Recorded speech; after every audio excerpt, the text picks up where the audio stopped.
Hello everyone, good morning. मैं आपका स्वागत करता हूं इस वीडियो में। आज भी डिस्कस करेंगे आज के करंट अफेयर के कुछ इंपॉर्टेंट एमसीक्यू और इंपॉर्टेंट फैक्ट की, और डेफिनेटली आने वाले एग्जाम के लिए यूजफुल होगा। Let's the start.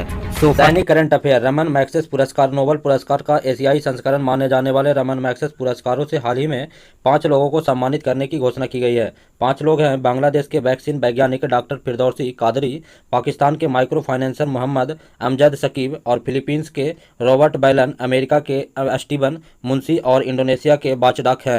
नेक्स्ट है 100% कोविड-19 टीका करवाने वाला देश का पहला राज्य हिमाचल प्रदेश बन गया है। नेक्स्ट है सीमा सुरक्षा बल यानी बीएसएफ के 29वें महानिर्देशक, इंडियन पुलिस सर्विसेज के 1988 बैच के राजस्थान कैडेट के अधिकारी पंकज कुमार सिंह ने सीमा सुरक्षा बल यानी बीएसएफ के 29वें महानिर्देशक के रूप में कार्यभार संभाला है, जबकि उनके बैच के साथ ही संजय अरोड़ा को भारतीय तिब्बत सीमा पुलिस यानी आईटीबीपी का नए महानिर्देशक के रूप में नियुक्त किया गया है। नेक्स्ट है इलेक्ट्रॉनिक कचरे से निपटाने के लिए ई सोर्सेस नामक ऑनलाइन प्लेटफॉर्म चलाई है। आईआईटी मद्रास इलेक्ट्रॉनिक कचरे से निपटाने के लिए ई सोर्सेस नामक ऑनलाइन प्लेटफॉर्म का विकसित कर की है। नेक्स्ट है एडिडास ने अपने स्टे इन प्ले अभियान के लिए मीराबाई चानू को चुना है। एडिडास ने खेलों के में अधिक मासिक धर्म वाली महिलाओं को बढ़ावा देने के लिए डिजाइन किए गए अपने नवीनतम उत्पादक नवाचार और टोक्यो ओलंपिक रजत पदक विजेता मीराबाई चानू को अपने स्टे इन प्ले अभियान में शामिल किया है। नेक्स्ट है एसबीआई ने खोला डल झील पर तैरता हुआ एटीएम। भारतीय स्टेट बैंक ने स्थानीय लोगों और पर्यटकों की सुविधाओं के लिए जम्मू कश्मीर के श्रीनगर में डल झील में एक हाउस बोट पर एक फ्लोटिंग एटीएम खोला है। फ्लोटिंग एटीएम का उद्घाटन एसबीआई के चेयरमैन दिनेश खरे ने किया। एसबीआई की पहली 2004 में केरल में फ्लोटिंग एटीएम लॉन्च किया गया था। नेक्स्ट है विश्व नारियल दिवस 2 सितंबर को मनाया जाता है। 2 सितंबर को विश्व नारियल दिवस मनाया जाता है। इस दिवस को मनाने का उद्देश्य नारियल की खेती और उत्पादक में बढ़ावा देना। नेक्स्ट है श्रीलंका का खजाना खाली, टूथब्रश स्ट्रॉबेरी के आयात पर रोक, तेल के लिए लग रही है लंबी लाइनें। आर्थिक संकट के बीच श्रीलंका ने खाद्य संकट को लेकर आपातकाल घोषित किया है। सरकार पहले से ही कई चीज़ों के आयात पर रोक लगा चुकी है, तो लोगों को श्रीलंका में खाने पीने की चीज़ों का स्टॉक कर रहे हैं। नेक्स्ट है असम ने ओरंग राष्ट्रीय उद्यान से राजीव गांधी का नाम हटाने का फैसला किया है।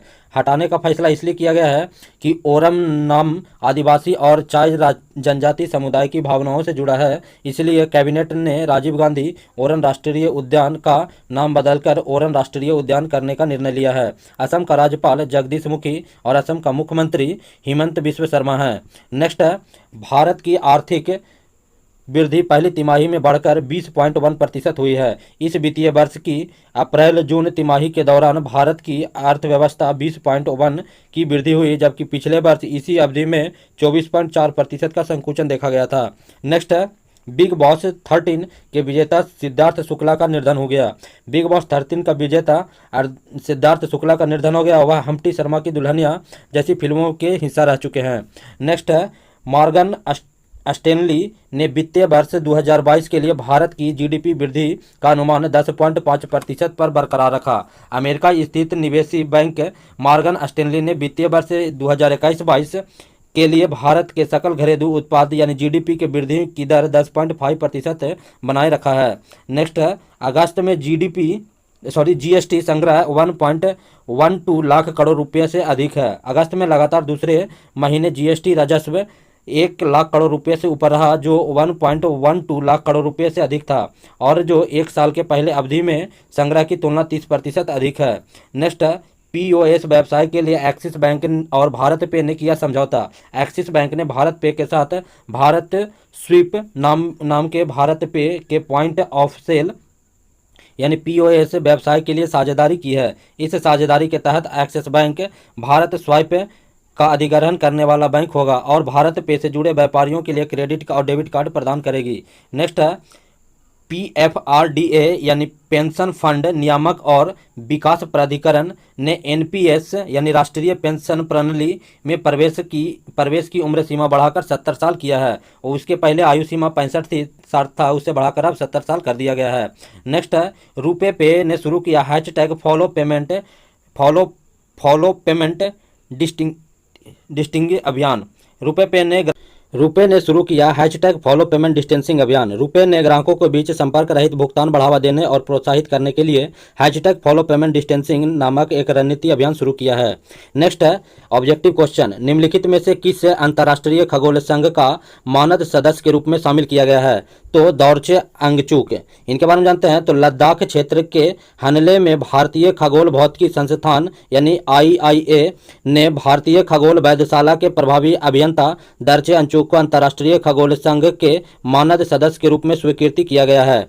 नेक्स्ट है, हाल ही में समाचारों में देखा गया महानदी कोलफील्ड लिमिटेड किस राज्य में स्थित है? तो ओडिशा में स्थित है, यानी ऑप्शन बी राइट आंसर। इसके बारे में जानते हैं। तो महानदी कोलफील्ड लिमिटेड भारत के प्रमुख कोयला उत्पादक कंपनियों में से एक है। यह उड़ीसा में स्थित है। यह कोलफील्ड लिमिटेड की 8 सहायक कंपनियों में से एक है। यह 1992 में महानदी कोलफील्ड लिमिटेड को साउथ ईस्टर्न कोलफील्ड लिमिटेड से अलग किया गया था। इसका मुख्यालय संबलपुर है। नेक्स्ट है, निम्नलिखित में से किस संगठन ने घोषणा की है कि दुनिया से लेड वाले पेट्रोल का उपयोग समाप्त कर दिया जाएगा? तो किसने किया? तो UNEP ने किया है। इसके बारे में जानते हैं। तो हाल ही में संयुक्त राष्ट्र पर्यावरण कार्यक्रम यानी UNEP ने घोषणा किया है कि दुनिया में लेड वाले पेट्रोल का उपयोग समाप्त कर दिया गया है। लेड वाले पेट्रोल यानी लेड वाले पेट्रोल का दहन से लेड हवा में मिल जाता है। नेक्स्ट है, निम्नलिखित में से किस वर्ष 2020-21 के लिए सर्वोच्च राजभाषा कृति पुरस्कार यानी क्षेत्र में तीसरा पुरस्कार प्राप्त किया गया है? तो किसने प्राप्त किया? तो दीनदयाल पोर्ट ट्रस्ट ने किया, यानी option A is right answer. इसके बारे में जानते हैं। तो दीनदयाल पोर्ट ट्रस्ट लगातार दूसरी बार वर्ष 2020-21 के लिए सर्वोच्च राज्य भाषा कृति पुरस्कार यानी बी क्षेत्र में तीसरा पुरस्कार प्राप्त किया है। पुरस्कार के बारे में भारत सरकार ने गृह मंत्रालय के तहत राजभाषा विभाग ने भारत सरकार के कई बोर्ड, स्वतः निकायों, न्यासों और सोसाइटियों आदि के बीच राजभाषा कार्यान्वयन के क्षेत्र से उत्कृष्ट प्रदर्शनों के लिए दीनदयाल पोर्ट ट्रस्ट के लिए यह पुरस्कार की घोषणा की है। नेक्स्ट है, निम्नलिखित में से किस कंपनी ने $4.7 बिलियन से भारतीय डिजिटल भुगतान प्रदाता बिलडेक्स का अधिग्रहण किया है? तो पेयू ने अधिग्रहण किया है, यानी option C is right answer. इसके बारे में जानते हैं।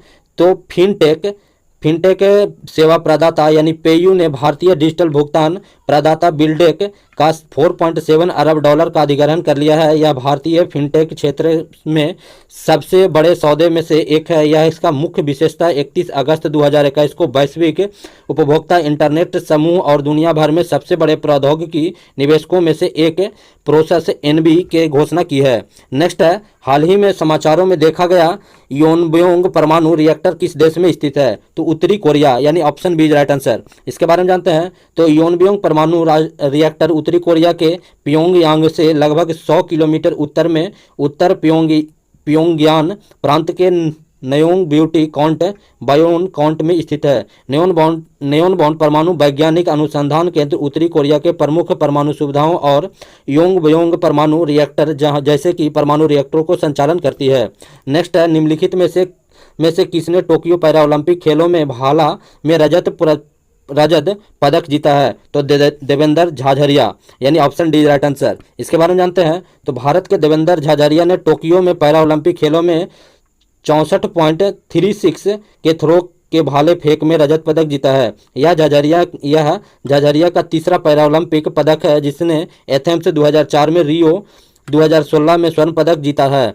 सुंदर सिंह गुर्जर ने भाला फेंक में 62.58 थ्रो के साथ कांस्य पदक जीता है। नेक्स्ट है, निम्नलिखित में से किस मंत्रालय ने गर्भवती महिलाओं के लिए पौष्टिक लड्डू वितरण योजना शुरू किया? तो गृह मंत्रालय, यानी option A is right answer. इसके बारे में जानते हैं। तो गृह मंत्रालय केंद्रीय गृह मंत्री अमित शाह ने अपने संसदीय क्षेत्र गांधीनगर में गर्भवती महिलाओं के लिए पौष्टिक लड्डू वितरण योजना शुभारंभ किया है। गांधीनगर क्षेत्र में लगभग 7,000 गर्भवती महिलाओं और गैर सरकारी संगठनों के माध्यम से उनके बच्चों के जन्म तक प्रत्येक को 15 लड्डू मुफ्त दिए जाएंगे।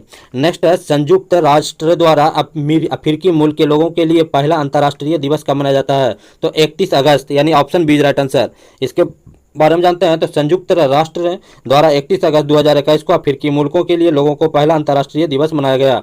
इस दिन दुनिया का उद्देश्य है दुनिया भर के अफ्रीकी प्रसारण असाधारण योगदान को बढ़ावा देना और स्वदेशी अफ्रीकी के खिलाफ सभी प्रकार के भेदभाव को मिटाना है। दैनिक महत्वपूर्ण तथ्य। भारत का सबसे लंबा राष्ट्रीय राजमार्ग NH-44 है। यह राजमार्ग जम्मू कश्मीर के श्रीनगर से शुरू होकर दक्षिणी भारत के कन्याकुमारी तक जाता है। इसकी कुल लंबाई 3745 किलोमीटर है। नेक्स्ट है, भारत देश में सबसे छोटा राजमार्ग NH-47A है। भारत देश का सबसे छोटा राजमार्ग 6 किलोमीटर लंबा राष्ट्रीय राजमार्ग NH-47A है, जो एर्नाकुलम को कोची बंदरगाह को जोड़ता है। नेक्स्ट है, राष्ट्रीय राजमार्ग की चौड़ाई कितनी होती है? तो हाईवे की चौड़ाई 150 फीट और यातायात के लिए 60 फीट होती है। नेक्स्ट है, उच्चतम ऊंचाई वाला राजमार्ग लेह मनाली राजमार्ग उच्चतम ऊंचाई वाला मोटर राजमार्ग जो हिमाचल प्रदेश के शिमला शहर को जम्मू और कश्मीर के लेह से जोड़ता है। नेक्स्ट है स्टैटिक जीके। 1757 में प्लासी का युद्ध सिरजौदौला और रॉबर्ट क्लाइव के बीच हुआ था। इस युद्ध में सिरजौदौला के मंत्री मीर जाफर धोखा देकर रॉबर्ट क्लाइव से जाकर मिल गया और सिरजौदौला को हार हो गया। मीर जाफर को बंगाल का गवर्नर जनरल बना दिया गया। इसके बाद मीर जाफर 1757 से 1760 तक अपना बंगाल का गवर्नर जनरल बना रहा। उसके बाद मीर कासिम 1760 से 1763 तक बंगाल का गवर्नर जनरल रहा। उसके बाद मीर जाफर 1763 में बंगाल का गवर्नर जनरल बना। नेक्स्ट है, 1764 में बक्सर का युद्ध हुआ। इस युद्ध में शाह आलम द्वितीय और मीर कासिम और सिरजौदौला तीनों मिलकर अंग्रेज से लड़े थे। इसका नेतृत्व हेक्टर मुनरो ने किया था, जिसमें अंग्रेज विजयी हुआ था। नेक्स्ट वीडियो में और कुछ महत्वपूर्ण तथ्य देखेंगे। अगर हमारा वीडियो अच्छा लगा हो तो लाइक शेयर और कमेंट अवश्य करें। अगर हमारे चैनल पर नए हो तो सब्सक्राइब करें और बगल में बनने वाले बेल आइकन अवश्य दबाएं ताकि नेक्स्ट वीडियो का नोटिफिकेशन आपके पास जल्द आ सके।